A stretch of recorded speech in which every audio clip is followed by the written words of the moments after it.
Assalamualaikum warahmatullahi wabarakatuh. Kula Auria Zulfa saking kelas 12 sekawan badhe maosaken teks Pranatacara. Assalamualaikum warahmatullahi wabarakatuh. Nuwun kawula nuwun. Para alim ulama, para rama yai ingkang tansah dados panutane kawula ingkang dasih dahat kinabukten. Para sesepuh bini sepuh ingkang pono ing pangawas lebda ing pitutur ingkang dahat kinabukten. Para pangemban-pangembatin praja ingkang minangka pandam-pandaming kawula dasih ingkang dahat sinudarsana.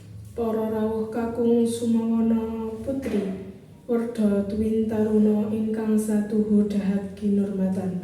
Langkung rumiyin kula ngunjukaken raos syukur wonten ngarsa dalem Allah Subhanahu wa taala krana sewilasa miwah barokahipun ingkang sampun kemparingaken dumateng panjenengan sedaya lan kula. Saengga wonten wekdal menika kula lan panjenengan sedaya saged makempal wonten papan menika kanthi pinaringan kawilujungan karaharjan boten manggih alangan punapa. Pramila saking menika kula ikraraken kanthi maos kalimat tahmid alhamdulillahirabbil alamin. Keparenga kula jumantaka ngadeg sowan wonten ing ngarsa panjenengan sami awit ngemban jejibahan dawuh saking panjenenganipun Bapak Prasetyo ingkang hamengku karsa. Kepareng kula jajar minangka panata adicara wonten ing adicara dawuh pingkang putra kinasih lan inggih kang asesilih sang kusumaning ayu Diah Puspita Haruning Tias ingkang arsa kadhawuhaken kaliyan putra Bagus kang asesilih sang kusumaning Bagus Arga Putra Dewa putra saking panjenenganipun Bapak Puja Sentika ingkang mijil saking tlatah Kartosurya Hadiningrat. Para rawuh kakung saha putri ingkang dahat kinurmatan. Sumangga adicara siang punika kita bikak kanthi waosan bismillah sesarengan bismillahirrahmanirrahim.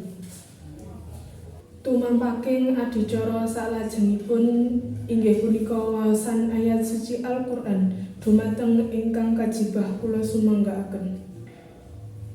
Tumampaking adicara salajengipun waosan ayat suci Al-Qur'an dumateng ingkang kajibah kula sumanggaaken. Waosan ayat suci Al-Qur'an. Mekaten ngumandangi dawuh-dawuh luhung saking Gusti ingkang murgebeng dumadi ingkang kaserat wonten ing kitab suci Al-Qur'an. Mugi sageta anambahi iman lan takwa kita dumateng Gusti ingkang Maha Wikan.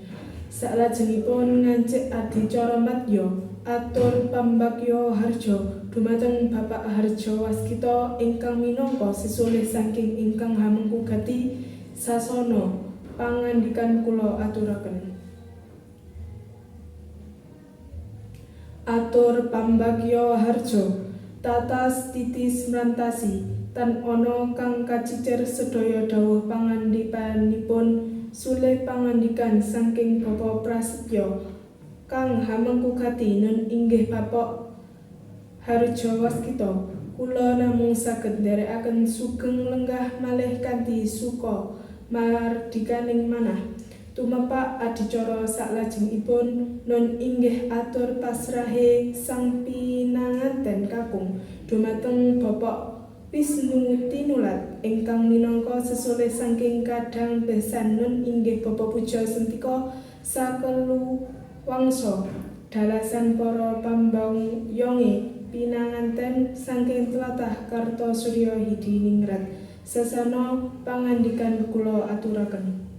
Atur pasrah, atur panampi, adicara kirab kanarendan lan lerem, adicara kirab kasatriyan, Paripurna kirape Sri penganten keparenga kula ngaturi para ingkang mangka kula sebat asmanipun keparengan jumeneng jajar kalian Sri penganten badhe kapundhut foto sesarengan pinanganten kekalih. Adicara foto. Sajak sampun dumugi purnaning adicara kangge sanguni lampahe Sri Atmaja kekalih. Anggenira ambyur ing samudraning bebayan mulih pikantuk berkah rahmat saha hidayahipun Gusti Kang Murban Jagat keparengan konjuk dumateng Rama Yai Muhammad Aziz mangarsani punjurunging donga sesana pangandikan kula aturaken. Adicara donga. Mugi kanthi panjurunging donga kala wau sageta ugi sumrambah dumateng kita sedaya saengga tansah pingaringan panganyomaning Gusti Allah Subhanahu wa taala saengga separipurnaning pahargyan punika mangke kula dalah panjenengan sami tansah kinanjar wilujeng bagas waras boten kirang sawiji punapa. Amin. Lan sumangga adicara menika kita pungkasi sesarengan kanthi munjukaken raos puji syukur dumateng ngarsaning Gusti Kang Murbeng dumadi kanthi atur hamdalah sesarengan. Alhamdulillahirabbil alamin. Wasana saking kula minangka pranatacara menawi wonten kirang terap sila kirang nuju prana kula tansah nyandung duka saha sih lumunturing samudra pangaksami. Wassalamualaikum warahmatullahi wabarakatuh.